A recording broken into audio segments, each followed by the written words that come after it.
Essa agora, então, é a terceira apresentação da Comissão do Ciclo Básico. Nós vamos falar de alguns temas gerais. O primeiro tema é a discussão sobre as disciplinas fundamentais, disciplinas práticas e as chamadas soft skills. Vocês viram, quando eu apresentei a estrutura curricular, que vocês têm muitas disciplinas teóricas, disciplinas fundamentais. É uma característica da Poli, e alguns alunos até reclamam disso, é muita teoria, coisa assim, tá certo? Vocês vão ver, Facebook, etc., alguns alunos reclamando disso. Mas isso é uma tradição das escolas de engenharia, das grandes escolas de engenharia, ter bastante teoria, porque são conhecimentos perenes que não mudam com as mudanças rápidas da tecnologia. Então, se o engenheiro quer ser um engenheiro flexível, que se adapte, que entenda novas coisas que estão acontecendo, ele precisa ter esses fundamentos. E não só essa é uma coisa tradicional, como ela se mantém em todas as reformas. A Poli teve uma grande reforma de estrutura curricular, a gente chama de EC3, e foi mantida essa estrutura de fundamentos. Se nós olharmos grandes escolas internacionais, por exemplo o MIT também, que é bem diferente da Poli no sentido de que ele tem muitas optativas nas suas especialidades, se a gente vai olhar para o ciclo básico deles, é a mesma coisa. É cálculo, é física, é a mesma coisa. Todas as grandes escolas mantêm essa ideia, porque o curso não funciona bem sem ela, e também o profissional depois também não vai funcionar bem sem ela. Certo? É uma grande escola, vai formar grandes engenheiros, tem que ter bons fundamentos. Mas as disciplinas práticas também, e outras coisas que levam à prática, como iniciação científica, estágio, os grupos de extensão da Poli, a gente já vai falar um pouquinho sobre isso depois, eles também são muito importantes.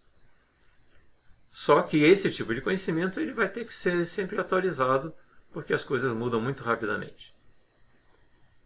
Também, se vocês olharem na internet, na televisão, pessoal de RH falando como tem que ser o profissional de hoje, e até parece que no passado não tinha que ser assim, tinha também. Mas o que eles dizem? O importante são as soft skills. O que é isso? É capacidades de comunicação, de trabalhar em equipe, de se relacionar com as pessoas, ter equilíbrio emocional, capacidade de trabalhar sob pressão, flexibilidade, adaptabilidade, tá certo? São características pessoais. Mesmo assim, a gente tenta fazer com que as pessoas consigam se desenvolver sobre esse aspecto. Então, trabalhos em grupo, levados a sério, não é para um cara ficar fazendo no lugar dos outros e tal, apresentar jogralzinho, não é isso, tá certo? Trabalho em grupo para valer, apresentações de seminários, o cara mais tímido, ele vai aprendendo a se colocar no grupo, na apresentação. Os grupos de extensão que trabalham juntos têm uma estrutura, têm liderança, tem tudo. Os estágios que vão acontecer nas empresas, onde vocês vão se defrontar com todas essas questões de relações humanas, tudo isso permite que a pessoa se desenvolva, tá certo? Mas claro, cada pessoa continua sendo o que ela é, ela pode aprimorar coisas. E se uma pessoa é muito tímida, isso também não é um problema, é só ela se encaixar, tentar conviver com essa timidez, ter funções e cargos em que isso não seja um obstáculo, e vice-versa. Às vezes uma pessoa expansiva demais também não é o ideal para certos cargos. Bem, o que o chamado mercado de trabalho, o que o mundo do trabalho pede? Eles dizem que eles pedem especialmente os soft skills, e acho que os processos de seleção destacam realmente isso, experiência prática, tá certo? Mas a gente sabe perfeitamente que tudo isso depende dos fundamentos, e então a gente continua insistindo, esses fundamentos são importantes. O que mais? Sobre o que mais que a gente vai falar? Outras atividades, grupos de extensão, representação estudantil, etc. Certo? Então, vocês já viram que são 8 disciplinas em média, 28 horas de aula. É muita coisa, vocês têm que estudar? Tem. e tem que estudar com método, de preferência tentar gostar das disciplinas que vocês estão fazendo, entender o que está no fundo delas e não apenas aquele exercício e tal. Mas tem que estudar bastante. E a vida na Poli, então, é só estudar? Eu considero que não.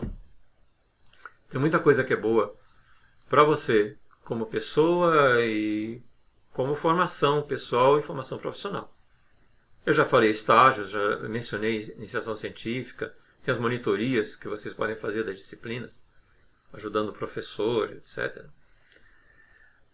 Tem outras coisas também. Você pode atuar em grupos de arte. Nós temos na Poli o grupo de teatro, temos um grupo de canto, que é o Acapoli, temos o Polidance.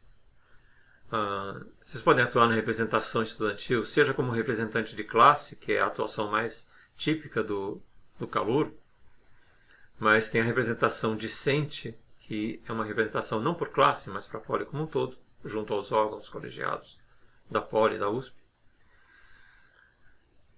Além da representação estudantil, uma coisa próxima, mas que não é exatamente a mesma, que é a política estudantil, ou seja, a discussão das políticas educacionais, da política como um todo, da política tecnológica do país, da ecologia e as várias militâncias que podem estar associadas a essas ideias todas. Militâncias políticas, militâncias de gênero, militâncias de etnia, etc. Nós temos na Poli também, além desses tipos de órgãos e grupos, alguns grupos de extensão, é esse o nome que a gente dá, com desafios tecnológicos. Então, tem um grupo que produz um carro e vai seguir umas normas internacionais para esse tipo de competição, que é o mesmo motor para fazer trajetos em lama. Outro grupo vai fazer um carro que gaste o mínimo de combustível por quilômetro. Outro grupo vai fazer um aeromodelo que consiga carregar a maior quantidade de peso para uma dada potência, um dado peso próprio do aeromodelo. Esses grupos às vezes são criados apenas pelos alunos, com vínculos externos ou não. Às vezes tem participação de professores e assim por diante, tá certo? Nós temos também uma classificação que eu faço, mas os grupos que têm desafios técnico-sociais. Por exemplo, a gente tem um grupo que pensa em soluções de engenharia para grupos mais frágeis, tá? Por exemplo, para o pessoal de reciclagem, para comunidades. Temos um grupo de engenharia que pensa em soluções para empresas. Temos grupos que se preocupam com o ensino, então trabalham com a matemática nas escolas. São muitos grupos, eu posso estar esquecendo vários deles, e tanto não estou nem dando o nome deles por isso mesmo. E aí, certamente você vai encontrar alguma coisa que seja do seu perfil. E a pergunta é, dá tempo de mexer com isso e dar conta das disciplinas? Que dá, tá certo? As pessoas conseguem fazer isso. Algumas não conseguem, algumas se entusiasmam tanto que acabam prejudicando as suas notas. Então, eu acho que cada um tem que descobrir como encontrar o seu equilíbrio. Nem sempre é uma coisa fácil, tá certo? A gente incentiva tudo isso, mas também incentiva que a pessoa vá bem nas disciplinas.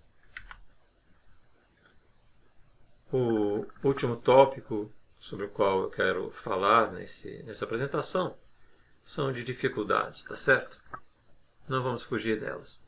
A gente percebe que os alunos entram entusiasmados, mas às vezes depois da primeira prova a nota vem baixa, ou ao longo do tempo e tal. Alguns sinais de cansaço, de desânimo, tá certo? E a gente quer discutir um pouco sobre isso. Primeira coisa, a gente tem uma realidade objetiva que pode ser problemática. O desafio pode ser um pouco exagerado. Ou seja, você tem muitas disciplinas em paralelo, 8 se o cara não tiver nenhuma dependência. A gente tem novas linguagens, as disciplinas vão falar uma linguagem diferente do que falavam no colegial ou no cursinho. É um novo ambiente e é um ambiente um pouco impessoal. É muita gente. certo? O biênio são salas de aula, lugares para as pessoas estudarem e tal, mas a relação com os professores é pequena, é só nas aulas, um pouquinho depois da aula e tal, bastante impessoal. Então, são questões objetivas. Se o aluno sofreu uma reprovação, aí ele ainda vai ter mais uma disciplina em paralelo, e essa disciplina pode travar outras disciplinas, ele começa a se enrolar. Então, a gente tem algumas disciplinas que reprovam bastante. A gente pede que vocês prestem atenção nisso. Se for reprovado, não é nenhum desastre, mas você tem que se organizar, certo? Pode ser que, por causa de reprovações, você tenha que fazer o curso em mais do que 5 anos. Isso não é nenhuma tragédia também. Só precisa tomar cuidado para não estender demais isso, depois ainda fica doente por algum motivo e tal. Aí você pode começar a chegar perto do limite, que é 7 anos e meio. Então, se vocês começam a entrar em algum momento, isso é o futuro, né, que pode acontecer. Não deixe entrar num círculo vicioso, venha conversar com a gente está aqui para ajudar o que for possível. Tá certo? As melhores soluções para isso, o professor gosta de sugerir coisas desse tipo, né? Que vocês façam um estudo equilibrado. O que é isso? Não é sair estudando feito louco para a prova. É tentar estudar, ver por que aquela aula foi sobre isso, por que esse capítulo é sobre isso, entender o que está por trás daquela disciplina e não apenas fazer os exercícios. Não apenas dominar uma técnica, mas tentar se maravilhar com a disciplina em si. Estudar voltado para o conteúdo e não para a prova. Eventualmente, se for do seu perfil, fazer um grupo de estudo. Aí dá uma animada, né? Você vai, se junta com seus colegas, um espaço adequado, tá certo? Talvez uma cervejinha, se não for aqui na Poli, na USP não pode. E tal, e estuda junto. E as atividades paralelas que eu já falei, os grupos de extensão, tudo isso aí ajuda. Por que a atividade paralela ajuda? Porque ela ajuda você a entender por que você está fazendo aquela disciplina fundamental ou aplicada, porque você vai estar aplicando alguma coisa, tá certo? Você começa a se sentir dentro da engenharia. Ou então, se não for uma atividade de engenharia, também você se completa como pessoa. Mas essas questões, eu estava falando de a pessoa ficar um pouco desanimada, é uma exclusividade da Poli? Não, claramente não. A gente vê que isso acontece no mundo inteiro. Aí, por exemplo, eu vi essa frase aqui num portal chamado Quora, né? Qual é a pergunta? Qual é a questão que o cara coloca? O cara continua dizendo que quando os estudantes chegam ao MIT, o que é MIT? É uma das principais escolas de engenharia do mundo, tá certo? Eles chegam pensando que eles são os melhores do mundo, tá certo? E aí levam uma pancada e sofrem um real fracasso, tá certo? O que é um real fracasso? Nada dá certo, é reprovado, etc. Por que acontece isso? Você está falando do MIT, que é uma escola que pode custar $70 mil por ano para o aluno, portanto tem muito dinheiro, tem laboratórios maravilhosos, tem um monte de coisa maravilhosa, mas as pessoas podem se sentir frustradas lá, assim como podem se sentir frustradas aqui, tá certo? Os alunos eram bons alunos, tiravam boas notas, ou eram reconhecidos pelos seus talentos, e aqui pode ser que isso não aconteça, até porque é meio pessoal mesmo. Então, isso é natural, normal. A gente tenta ajudar os alunos para que eles encontrem o seu equilíbrio. Mas o que pode acontecer? Pode acontecer que a pessoa perca aquela paixão pelos assuntos e comece a ver a Poli como uma corrida de barreira. São as várias barreiras que estão as várias disciplinas, e para chegar no diploma eu tenho que superar essas barreiras. Se eu passei no limite, não derrubei a barreira, está tudo bem, tá certo? E eu coloco isso como uma oposição a um crescimento real do aluno. Crescimento como amadurecimento, crescimento como entender a relação entre as várias disciplinas, tudo isso. Tá? Então, tentem não ver a Poli como uma corrida de barreiras. Claro, tem obstáculos que vocês têm que superar. Mas o mais importante é o seu crescimento real, como profissional, como pessoa. E aí então eu coloco um item, soluções, mas agora entre aspas, que é uma solução. Talvez vários veteranos vão dizer para você, olha, esquece o perfeccionismo, tá? Não fica tentando tirar 9, 10, tudo. O importante é você chegar no diploma e você chega no diploma tirando 5 nas disciplinas. Por isso é 5 bolas, 5,0, é isso. Tá certo? A gente entende por que alguns veteranos falam isso e agem assim. Mas a gente sugere fortemente que vocês tentem aproveitar o máximo que a Poli pode dar. Tá certo?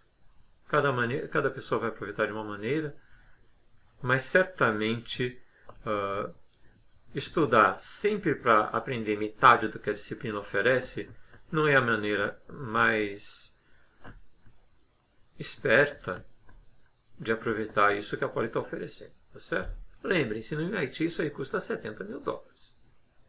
Vocês estão recebendo isso de graça, a sociedade está pagando. Vamos tentar sair bons profissionais daqui, tá certo? Claro, uma ou outra disciplina, vamos resolver desse jeito. Tira 5 porque está atrapalhando a minha vida e tal. Tá bom, vai. Não vamos ser radicais, mas não façam disso uma filosofia de vida. Obrigado.